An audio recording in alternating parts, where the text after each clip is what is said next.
that text. I'm not looking at the text, but as soon as I saw it, I knew what it was. The microphone was not on. I am not repeating the introduction, by the way. You got so anyway. So now you should be good now. Everybody should be good now. Anyway, fast version of the introduction. What do you do in temporary situations, right? How do you handle moments like this? We're commanded to worship on the first day of the week, but here we are in a situation that's temporary, right? It's maybe an emergency situation. Is there any biblical precedent to it? Is there any kind of way to navigate it? We had to deal with that a little bit 6 years ago in COVID era. How do we do that? Is there anything in the Bible that helps us understand this question, and we'll look at it more deeply here in just a moment. So we're in Matthew chapter 26, and again I apologize, Matthew 26 verse 47. While he was still speaking, behold, Judas, one of the 12, with a great multitude with swords and clubs, came from the chief priests and elders of the people. And now his betrayer had given them a sign, saying, whomever I kiss, he is the one, seize him. Immediately he went up to Jesus and said, greetings, Rabbi, and kissed him. But Jesus said to him, friend, why have you come? And then they came and laid hands on Jesus and took him. And suddenly one of those who were with Jesus stretched out his hand and drew his sword, struck the servant of the high priest, and cut off his ear.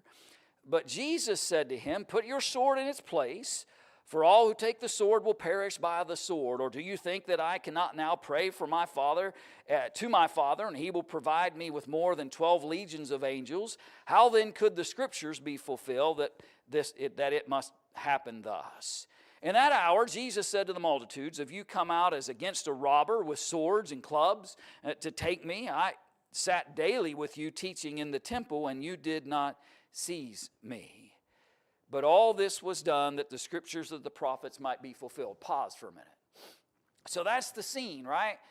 That Jesus is in the garden. Judas knows that where he's going to be. He's told the chief priests. They've come, and they've come for battle, right? They've come expecting challenge because they've got swords, they've got clubs, they've got weapons. They are prepared to do what's necessary to arrest Jesus in this scene. So it's scary. That's the point I want you to just note.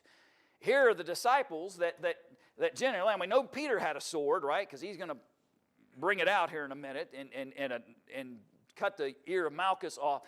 But that's the scene that unfolds. But here's what I want you to notice. What happens after that? When the fear that comes to his disciples hits, notice then all the disciples forsook him and fled. This morning, can I ask the question, how do we navigate safety, fear, and faith? How do those things, when am I acting in fear with lack of faith? When am I acting in a way that's just safety, right? Just avoiding a hazardous situation? And is there, again, any biblical help that kind of guides us to know exactly how it is I know the difference between these things? When am I just seeking safety? When am I just trying to avoid a hazardous situation? Or maybe a situation that could bring physical harm? When am I acting in fear that I don't want my faith exposed? And when do I know the difference? And so let me share a handful of examples with you out of Scripture today. In this moment, his disciples flee out of fear.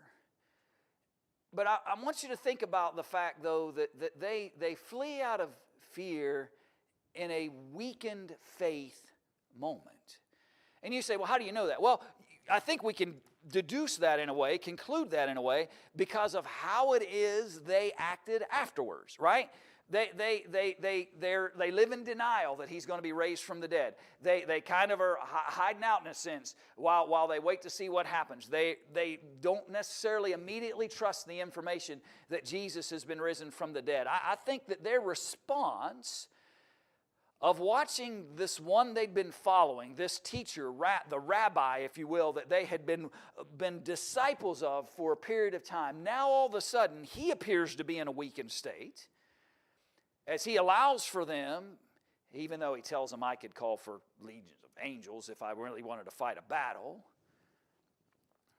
And their faith is weakened, and they struggle even with the concept of his resurrection later in that weakened state of faith that they find themselves in. And they flee away from the Savior in a response to that.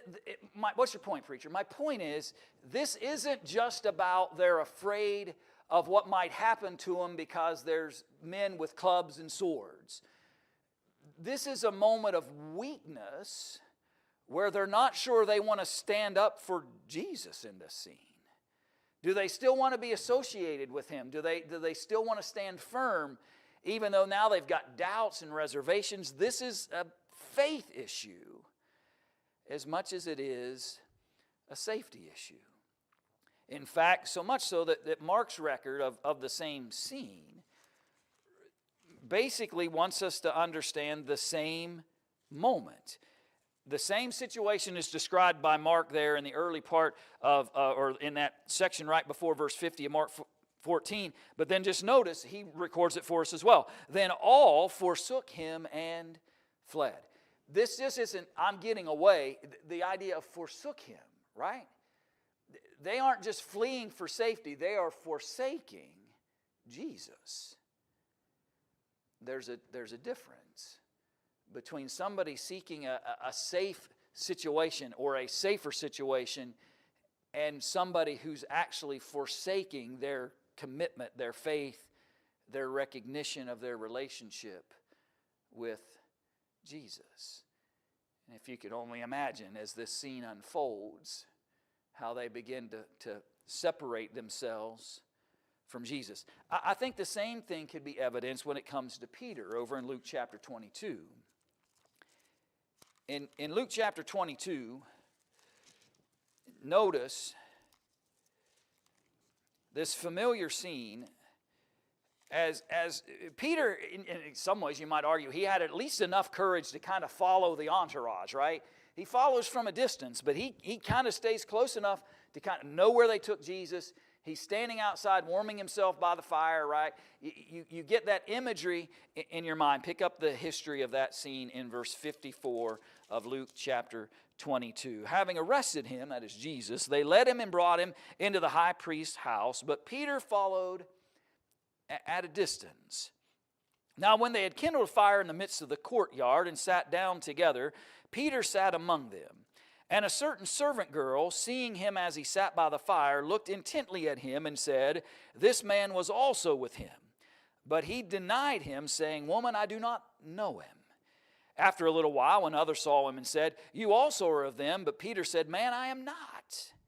Then after about an hour had passed, another confidently affirmed, saying, "Surely this fellow also was with him, for he is a Galilean." But Peter said, "Man, I do not know what you are saying." And immediately, while he was still speaking, the rooster crowed. You remember the prophecy that Jesus had told him, right? Before the rooster crows, you will deny me 3 times, and now it has happened. Even though when Jesus mentions that prophecy to Peter, he vehemently denies that that could ever happen. And yet, so here he is. So he's concerned about his safety. He's concerned, certainly, about how these people are going to react. But friends, he goes one step further, doesn't he?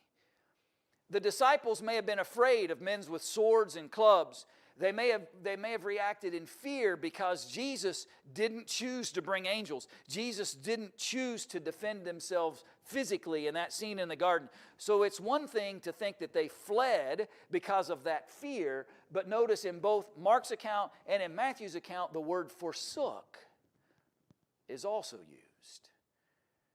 This was more than a safety issue. This was an actual challenge of faith, where they forsook the Savior. Peter's in the same situation. We can perfectly understand his fear for his safety.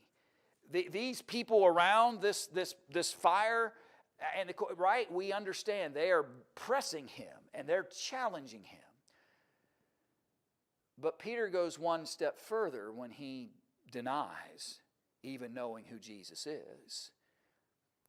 Both of these scenes, as you think about them, they aren't just about somebody feeling like they're physically in danger. They are about the fact that these disciples, these very close-knit disciples of Jesus, decided to forsake him. Peter chose to deny him. That's far different than just somebody trying to secure their physical safety in a temporary situation. But do we have any examples of the opposite of that? That was the question I started pursuing in my mind even yesterday afternoon as I was sitting at home doing some study, and I'm thinking, okay, so I know I have situations like this with Peter and like the disciples where fear kicked in, faith weakened, and they went too far in actually forsaking Jesus or denying Jesus because of that. And yet there are other scenes where safety became an issue and they took advantage of a way to escape that scene. Rather than just continuing to press the issue that was causing them to be in danger, and each one of these, they became endangered because they were preaching Jesus. But rather than just continue to and say, well, if I die for the cause, I die for the cause, right? And that would have been... But there are moments where they decide their personal safety is of more importance. And so think about that. Safety is wise. Stewardship is far different. Go to the book of Acts. I want to look at 3 examples. Technically 4. Only 3 on this slide. There's one more after that I'll share with you. But let's just look at them real quick. And I want you to just, in your mind, I want you to think about the difference and in all of those situations. Acts chapter 9, and let's start in verse 19. Acts chapter 9, verse 19. So when he had received food, he was strengthened. Then Saul spent some days with the disciples at Damascus. Immediately he preached the Christ in the synagogues, that he is the Son of God. Then all who heard were amazed and said, is this not he who destroyed those who called on this name in Jerusalem, and has come here for that purpose, so that he might bring them bound to the chief priest?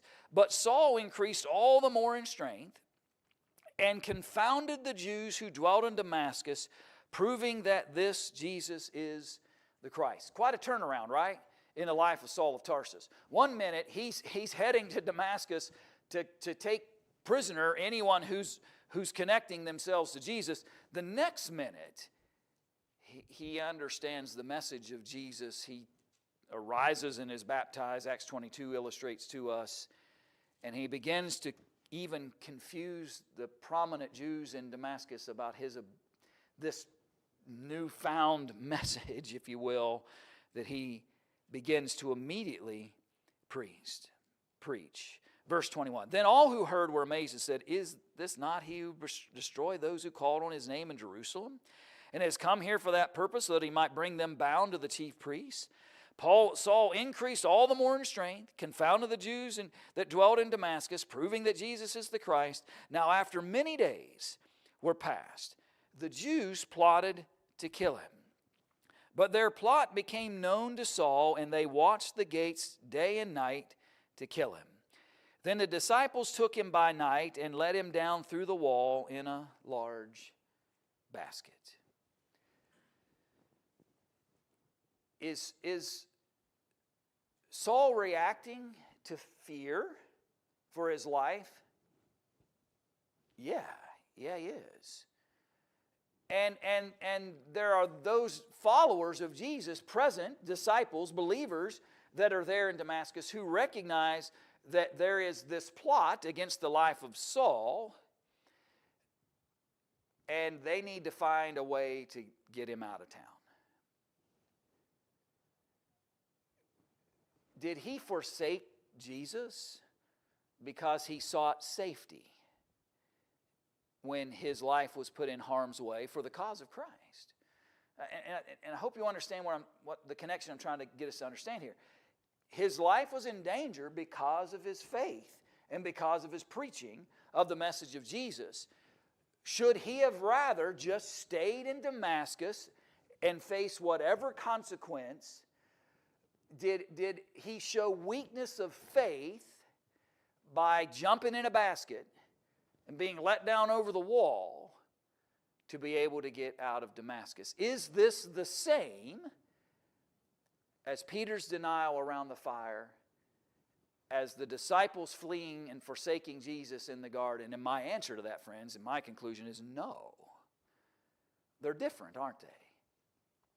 Paul found himself in an immediate crisis.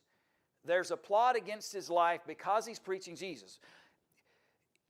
He could just stop preaching Jesus and his threat would probably go away. He could continue to preach in Damascus and they would continue to try to find a way to take his life from him. Or he can find temporary safety in that moment, but not allow it to rise to a level of conviction of faith. Because what's Paul do once he gets out of Damascus? He continues to go what? And be faithful and preach. My point is, in a temporary moment of safety, Paul sought safety. And it wasn't a weakness of his faith. It didn't expose some problem of conviction in him. In fact, he leaves that scene and we'll find he finds himself in more trouble as you move forward. Go to Acts chapter 17. Let me share another example with you. Acts chapter 17, verse 1. Now when they had passed through Amphipolis and Apollonia, they came to Thessalonica, where there was a synagogue of the Jews. Then Paul, as his custom, went into them, and for 3 Sabbaths reasoned with them from the Scriptures, explaining and demonstrating that the Christ had to suffer and rise again from the dead, and saying, "This Jesus whom I preach to you is the Christ." And some of them were persuaded, and a great multitude of the devout Greeks and not a few of the leading women joined Paul and Silas. But the Jews who were not persuaded, becoming envious, took some of the evil men from the marketplace, and gathering a mob, set all the city on an uproar, and attacked the house of Jason, and sought to bring them out to the people. But when they did not find them, they dragged Jason and some brethren to the rulers of the city, crying out, "These who have turned the world upside down have come here too. And Jason has harbored them, and these are all acting contrary to the decrees of Caesar, saying there is another king, Jesus." They troubled the crowd and the rulers of the city when they heard these things. And so when they had taken security from Jason and the rest, they let them go. Then the brethren immediately, now notice this, then the brethren immediately sent Paul and Silas away by night to Berea. When they arrived, they went into the synagogue of the Jews. What are they doing? Their lives are in harm's way. They've already brought Jason out, who protected them for a period of time, and they brought all kinds of charges. They seek a bribe, and they try to send him on his way. And the disciples decide, not in broad daylight, to escort Paul through the center of the city and out. No, they wait till the darkness of night, and they safely get him out so that he can then go and continue to preach the gospel. He sought temporary safety without it compromising his convictions of faith. In Acts chapter 20 and in verse 3. I won't give you the whole context here. I got verse 3 on the chart, just 2 verses extra. Go back to verse 1 just so you can see. After the uproar had ceased, Paul called the disciples to himself, embraced them, and departed to go to Macedonia. Now when he had gone over that region and encouraged them with many words, he came to Greece.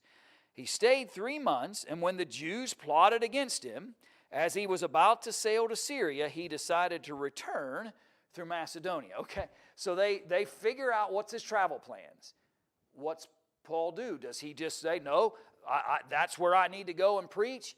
No, he recognizes the plot. He changes his travel plans to ensure his safety in the midst of that situation.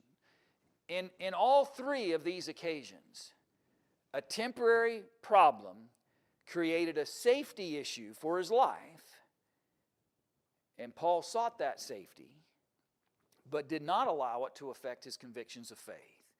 In fact, it didn't stop him from going to the next town and having to be let out safely again, and go to the next place and have to be let out safely again, right? There's difference between fear that leads to lack of faith, weakness of faith, that leads me to forsake and deny Jesus, and fear that leads me to seek temporary safety, but continue to honor Jesus once I have gotten through that temporary safety issue. It even happened to all of the disciples in Acts chapter 8. You know, it's interesting, right? Was it a weakness?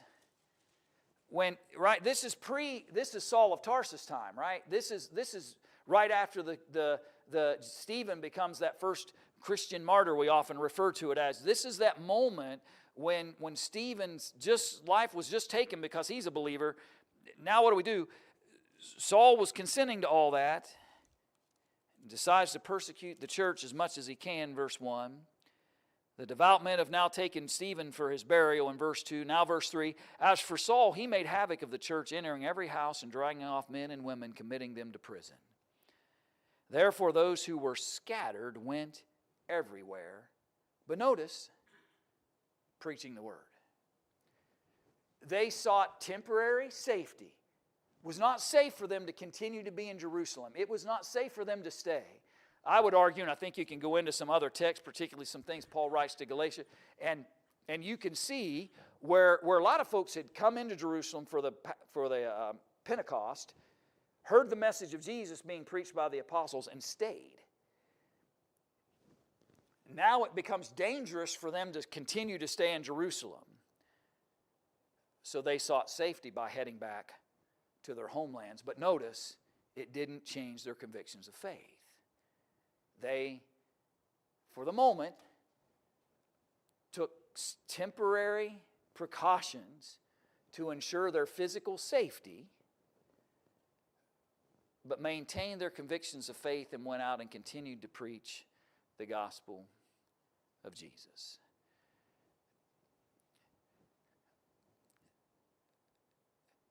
Sometimes we may have to choose. Obviously, roughly 90 or so folks this morning that would normally be in this building decided that the temporary hazard, the temporary safety required for you to maybe stay home today. Do I have biblical evidence that happens sometimes in temporary moments? I think we illustrated 4 examples where that's happened. Now, are they completely parallel? Absolutely not. They're not completely parallel. Because nobody's threatening our life like they were threatening the life of Paul. Nobody was threatening us with arrest and death and challenge as we witnessed with Stephen. So they're not exactly parallel. But they are examples, the best I can come up with anyway, of two different types of situations. One where safety was sought, but in the midst of that, weakness of faith was the result, forsaking of Jesus and denying Jesus came at the end. Other examples where fear for our physical safety occurred, escape was planned and purposed, but with the same resolve and the same conviction of faith when I left that situation. What's your point, Brian? My point is really very simple. Do we have to sometimes make judgments about what I can safely do in the moment, in moments where normally I would, right? Normally I would assemble on the first day of the week. Normally I would worship my God in among people, which is the way God intended for it to be. Can I temporarily make a judgment to do that? Sure. There's biblical evidence of people who take a temporary situation, they seek temporary safety, but they leave still with the same convictions of faith. But here's the danger, and here's the warning side. We can get into we can get into habits where we're always finding reasons why I, in my mind, legitimately cannot do what God has asked me to do, and we can get in such habits that now it has become a challenge of faith. And the truth is, you or I, in our own relationship with God, are the only ones that can know or see it or determine that. I can't judge another man's heart. You can't judge another man's heart. What I'm challenging us to realize is, let's never let temporary situations establish bad habits. Never let a momentary situation lead me to start behaving in ways where now it is a weakness of faith. Use good judgment. Be wise stewards of the situations we're in. Sometimes we may have to choose safety. Like this morning, we may have to choose. I live a block and a half away. It's easy for me to get here. I can come here on foot. I can come in an all-wheel drive car, right? It was not in any way for me did I feel hazardous in making that decision. Others who may be older or may live further away or may, right? There's all kinds of ways that, but just never let a momentary situation begin to weaken us as to who we are as God's people. Do we have examples? Sure. Are they biblical and fair? Absolutely. Is it a fair thing to say that I chose safety today? Sure. But let's not let temporary moments, again, lead us into more and more weaknesses, maybe, as we continue to leave. Let's leave seeking safety in the moment, but with even greater conviction to do what God asks us. And that's what Paul did. That's what the disciples did in these positive examples we looked at this morning. I mentioned to you at the outset